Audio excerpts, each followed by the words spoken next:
Hello दोस्तों ये यहाँ पर हमारे पास है कक्षा 10 का जो चैप्टर है तीसरा, दो चर वाले रैखिक समीकरण युग्म। ठीक है, इस चैप्टर में सर ये वाला जो प्रश्न है ये बहुत ज्यादा पूछता है। ठीक है, हमेशा पूछता है। जैसे कहता है कि पिता की वर्तमान आयु पुत्र की आयु की 4 गुनी है। ठीक है, 5 वर्ष पूर्व पिता की आयु पुत्र की आयु की 7 गुनी थी, दोनों की वर्तमान आयु ज्ञात कीजिए। ठीक है, ऐसा प्रश्न एकदम से कंफर्म है कि पूछता ही पूछता है। ठीक है, इसी को घुमा घुमा करके पूछता रहता है। ठीक, इसका आसान तरीका क्या है देखिए, मैं आपको समझाता हूँ। सबसे पहला चीज हमें वर्तमान आयु बताना है। ठीक है, तो जो चीज बताना है उसी को हम मान लेते हैं। ठीक है, ऐसे करिए, देखिए हल और मान लीजिए कि माना पिता की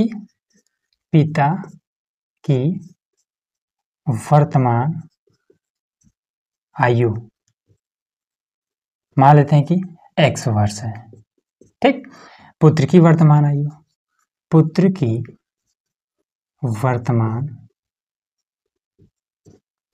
आयु y वर्ष है। ये बात तो क्लियर हो रहा होगा। अब इसमें देखिए क्या करना है, सिंपल आपको लिखिए प्रश्नानुसार। ठीक है, प्रश्नानुसार लिखिए। अब इस दोनों को आमने सामने रखिए, दोनों के उम्र को बराबर में से रख दीजिए। ठीक है, अब क्या पिता की जो उम्र है क्या पुत्र की उम्र के बराबर है? बराबर नहीं है ना। ठीक है, तो सबसे पहला चीज एक काम पहले करें, बराबर का अलग मुद्दा है, सबसे पहले काम करिए। इसमें क्या कर रहा है कि पिता की जो वर्तमान आयु है, ठीक है, पुत्र की आयु की 4 गुनी है। ठीक, पुत्र की आयु की 4 गुनी है।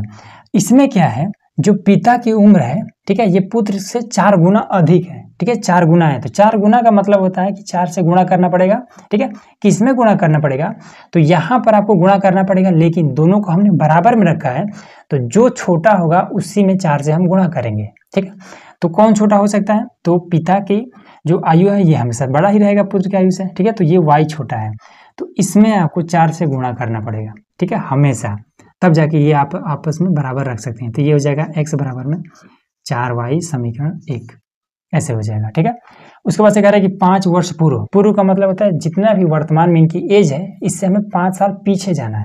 ठीक है, तो फिर से दोनों को हम आमने सामने रखेंगे, ये हमने आमने सामने रख दिया। ठीक है, अब -5 कर देते हैं, तो ये पीछे चला गया, इसमें से भी -5 कर देते हैं, दोनों 5 साल पीछे ही चले गए। ठीक है, 5 साल पीछे जाने के बाद से अब उसके बाद से क्या कंडीशन दिया है कि आयु पुत्र की आयु की 7 गुनी थी। ठीक है, गुनी दिया है मतलब गुणा करना है, किससे, 7 से। किस में गुणा करना है, तो जो कम है उसी में गुणा करना होता है। ठीक है, तो ये पुत्र है y, ये कम है, तो इसी में 7 से गुणा करना है हमेशा। ठीक है, तो ये हो जाएगा x माइनस का ये 5 बराबर में 7y माइनस का 7 × 35, इसको हम इधर भेज देते हैं और 5 को इधर भेज देंगे, तो x माइनस का ये 7y बराबर में माइनस का ये 35, ये माइनस है तो प्लस का ये 5 हो जाएगा, तो ये हो जाएगा x माइनस का 7y बराबर में, इसको हम घटा देंगे तो माइनस का हो जाएगा 30, समीकरण 2 हो जाएगा। ठीक है, अब इसके बाद से समीकरण 1 और 2 को दोनों को हल कर देंगे। तो ये कितना है, सबसे पहले हम क्या करेंगे, x का मान यहाँ पर ऑलरेडी यहाँ पर निकला हुआ है। ठीक है, 4y ये वाला। ठीक है, 4y को क्या करेंगे कि x की जगह पर रख देंगे और आपका आंसर आ जाएगा। देखिए कैसे, तो कितना है, x माइनस का 7y बराबर माइनस का 30, x माइनस का 7y बराबर में माइनस का ये 30। ठीक है, तो x बराबर है 4y, तो यहाँ पर हम रख देंगे 4y माइनस का 7y बराबर में माइनस का ये 30। ठीक है, तो इसको हम आपस में घटा देंगे। ठीक है, तो 4 3 7, तो माइनस का ये 3y बच जाएगा और माइनस का ये वाला 30, माइनस माइनस खत्म, इसको हम इधर भेज देंगे, तो y बराबर में 30/3, तो y बराबर है आपका 10। ठीक है, तो y किसको हमने माना है, तो यहाँ पर ये पुत्र को माना है, तो वर्तमान में इनकी जो y का मान है वो 10 वर्ष है। ठीक है, तो पुत्र की वर्तमान आयु 10 वर्ष है। अब पिता की निकाल लेते हैं, तो y का मान हम कहाँ रख देंगे, यहाँ पर भी रख सकते हैं और यहाँ पर भी रख सकते हैं। ठीक है, तो ये वाला छोटा यहीं रख देते हैं, तो x बराबर में 4y, तो x बराबर में हो जाएगा 4 × 10, तो बराबर हो जाएगा 40 वर्ष।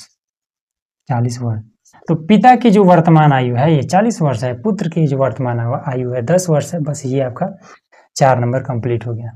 ठीक है, तो उम्मीद है कि ये चीज़ आपको एकदम से इजीली समझ में आ गया होगा। ठीक, तो चलिए मिलते हैं नेक्स्ट वीडियो में, जिसमें हम लोग और भी मोस्ट इंपॉर्टेंट क्वेश्चन को हल करने वाले हैं। ठीक है, तो उसके लिए चैनल को सब्सक्राइब करिएगा। ठीक है, और वीडियो को लाइक जरूर कर दीजिएगा।